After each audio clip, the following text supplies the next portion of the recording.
বন্ধুসকল, এয়া হৈছে দহিলাপাৰা গাঁৱৰ ৰাইজৰ নতুনকৈ গছপুলি ৰোপণ আৰু পুৰণি গছপুলি যত্ন কৰা এটি দৃশ্য গাঁৱৰে।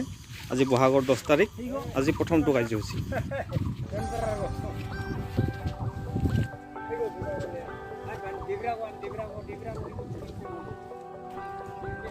এয়া আমি আজি বহাগৰ এটি ৰবিবাৰে নতুনকৈ আমি গছপুলি লগাব লগা আছোঁ আৰু আগতে ৰোৱা গছপুলিবিলাক যত্ন কৰি আছোঁ।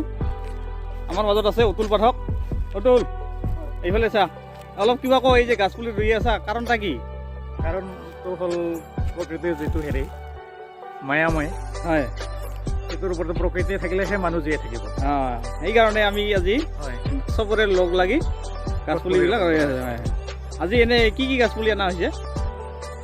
অগৰু আৰু তাৰপিছত আমাৰ যিবিলাক খাদ্য মানে ফলগছ, যেনে জলফাই, শিলিখা, মধুৰিআম।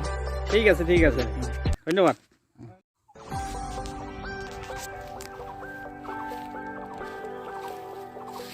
আচ্ছা পেলে এটা কি হৈ আছে? কি হৈ আছে? গাছের বাগিচা। কি গাছ ৰুব লাগছে এটা? আমলখি আৰু সুপাৰি। আৰ কি যত্ন লৈ আছা নাকি আগতে ৰোৱা গাছগিলা? দে, এনে কিমান দিন হ'ল এইগিলা? মানে কিমান বছৰ হ'ল কৰি থকা এইগিলা? 5-6 বছৰ দে।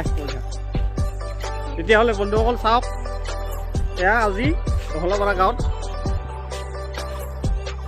ল'ৰাখিনি ওলাই আহিছে আৰু এনেকৈ প্ৰত্যেক বছৰে ৰবিবাৰে, বহাগৰ এটি ৰবিবাৰে তেওঁলোকে এনেকৈ গছবিলাক ৰুই আৰু যত্ন কৰে প্ৰত্যেকবাৰে। আপোনালোকে দেখা পাইছে। ইয়াতে মই আৰু একজন আছে আমাৰ জ্যেষ্ঠ মানুহ, টিপুল দাই। টিপুল দাৰ পৰা অলপ জানো। টিপুল দা, কি হৈ আছে ইয়াতে? যত্ন কৰি আছা? দে, ঠিক আছে। এনে কি কি গাছ আছে আজি?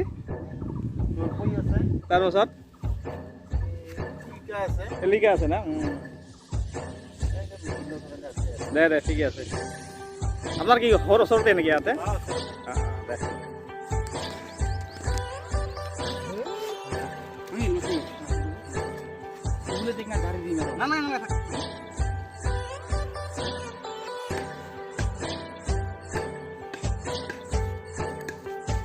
বহাগৰ কিমান 10 তাৰিখ না?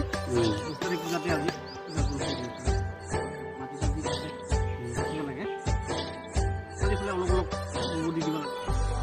পানী নালাগে, নালাগে, ঠিক আছে।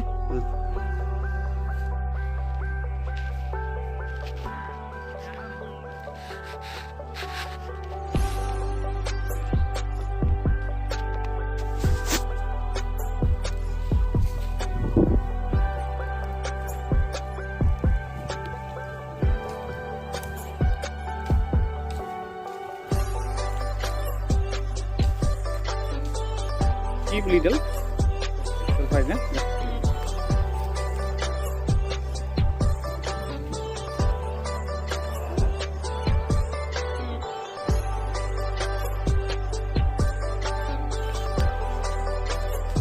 Ini yang besar. Iya.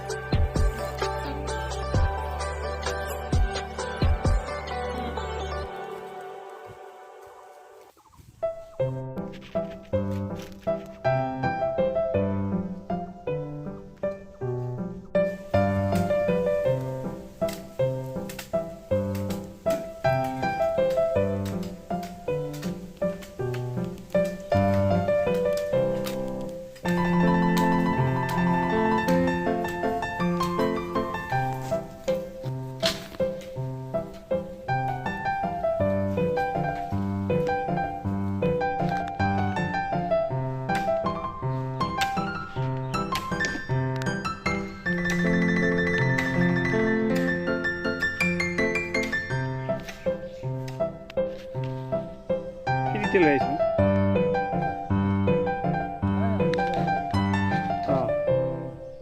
Angkot sampai lagu itu rekaman itu.